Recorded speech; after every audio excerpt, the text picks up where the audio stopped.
बंधु मैंने आज मु आपनको 5टी सहज प्रभावशाली घरोई उपचार विषय कहबी जहाँ आपणक डेंड्रफ बा रूपीरू सबुदिन आपको मुक्ति देवारे साहाय्य करिवो। डेंड्रफ एक अत्यंत साधारण समस्या एवं मु निजे मध्य एहाको बहु समय पर्यंत अनुभव करिछि। जदि आपणकर एही प्रॉब्लम अछि ताहाले भिडियोटी को शेष जाए देखंतु। आपणक कांध उपरे पडुथिबा धला धला रूपी केवल आपणक लज्जार अनुभूति दिए नाही बरं मुंडर जळुथिबा समस्या को मध्य सृष्टि करे। नमस्कार बंधु माने मु आरके आपण देखुचंती आयुर्वेदिक लाइव ओडिया।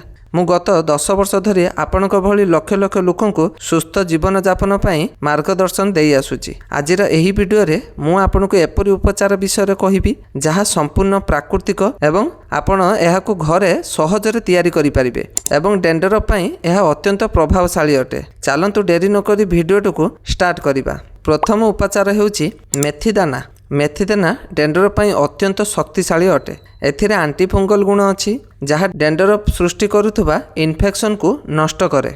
आपण हुए तो जानिबा को चाहुथबे डेंड्रफ बा रूपी असल रे काहेकि होई थाए। डेंड्रफ सृष्टि करुथबा फंगल इन्फेक्शन तेलिया परिवेश रु बढ़ी थाए। स्लैप बा आपनको मुंडरू बाहरुथिबा प्राकृतिक तेल अर्थात सेबियम एही फंगल इन्फेक्शन रो खाद्य अटे। एथि जुगु अनेक विशेषज्ञ कहती डेंड्रफ थिले तेल लगाइबा उचित नुहे। एबे आसीबा द्वितीय उपचार उपरे। द्वितीय उपचारटी हेउची नडिया तेल और लेंबुर रस। नडिया तेल टिके अलगा एथिरे लौरिक एसिड अछि जहाँ एक शक्तिशाली एंटीफंगल और जैविक अटे। लौरिक एसिड डेंड्रफ को सृष्टि करुथबा मालेसाइजिया इन्फेक्शन को सीधा सड़क आघात करी नष्ट करी देइथाए।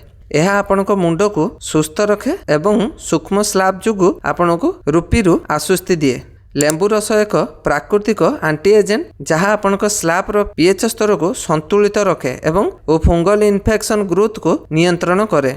यही उपचार व्यवहार करने अत्यंत सहज। गोटे रु 2 चामच नडिया तेल गरम करंतु। एथिरे गोटे चामच लेंबु रस मिसांतु। यही मिश्रण आपणक स्लैब बा मुंडरे 10 मिनिट भल भाबरे मसाज करंतु। तापरे 30 मिनिट पर्यंत छाड़ी दियंतु जहाँ द्वारा तेल और लेंबु रस भल भाबरे काम करि परिबो। एहा परे साधारण शैम्पू रे एहाको धोई दियंतु। एबे जानिबा तृतीय उपचार विषय। अदा और पानी रो मिश्रण। समान परिमाण रे अदा और पानी मिसई आपणक स्लैब रे लगांतु। एहा आपणक डेंड्रफ बा रूपी को नियंत्रण रखिबारे अत्यंत सहायक हुए। एबे आसीबा चतुर्थ उपाय विषय। चतुर्थ उपचारटी हेउची लेंबु दही। यह एक प्रमाणित उपचार जहाँ डेंड्रफ को अत्यंत प्रभावशाली भाव में नियंत्रण करे। लेंबुर प्राकृतिक एसिड रो गुण आपणक मुंडर पीएच को नुआ भली तैयारी करे। जेतेबेले पीएच संतुलित हुए इन्फेक्शन बढ़िबा बहुत कष्ट हो जाए। दही स्लैब को हाइड्रेट और स्मूथ करे। दही रे प्रोबायोटिक अछि जहाँ स्लैब रो सुस्थ जीवाणु को वृद्धि करे। एही जीवाणु डेंड्रफ रे हेउथिबा इन्फेक्शन विरुद्ध रे लढु थाए। दही आपणक मुंडर कुंडे हेबा समस्या को मध्य कम करिथाए और शीघ्र आराम मिले। यह को व्यवहार करने अत्यंत सहज। 2 चामच लेंबु रस नियंतु। 4 चामच दही नहीं यह को भल भाव में मिसई दियंतु। यही पेस्ट आपणक स्लैब रे लगांतु बा मुंडरे लगांतु। ध्यान रखंतु जे यही पेस्टटी आपणक मुंड खपुरी पर्यंत भल भाव में पहुंचीबा दरकार एवं ताकू लगेई सारी 30 मिनिट पर्यंत छाड़ी देबे। परे एक साधारण शैम्पू नहीं आपण यह को धोई दियंतु। धीरे धीरे आपणक रूपी नियंत्रण होई आसीबो। पंचम शेष उपचार विषय जानिबा से होउची लिंब पत्र। लिंब एक प्राचीन और अत्यंत शक्तिशाली उत्पादन अटे। एथिरे एंटीफंगल एंटीबैक्टेरियल और एंटी इन्फ्लामेटरी गुण रहिछि। सेथिपई यह प्रसिद्ध।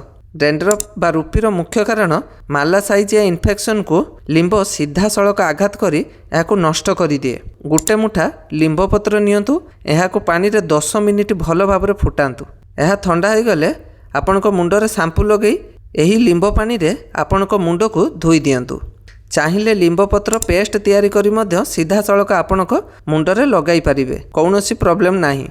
यह को डेली बा सप्ताह रे 2 रु 3 थर निहाती व्यवहार करंतु। तो बंधुगण यही है सही 5टी और सहज प्रभाव घरोई उपचार। यह को मिनिमम 2 रु 3 मास पर्यंत यही उपचारटी आरंभ करंतु। समस्त उत्पादन प्राकृतिक और घरोई उपचार सहजर मिलुथिबा एवं कौनसी साइड इफेक्ट नाही एवं आपणक डेंड्रफ बा रूपी को यह सबुदिन पई नियंत्रण करिवो। आपण एथि मध्यरु जे कौनसी गुटिए बा 2टी उपचार आरंभ करि परिबे।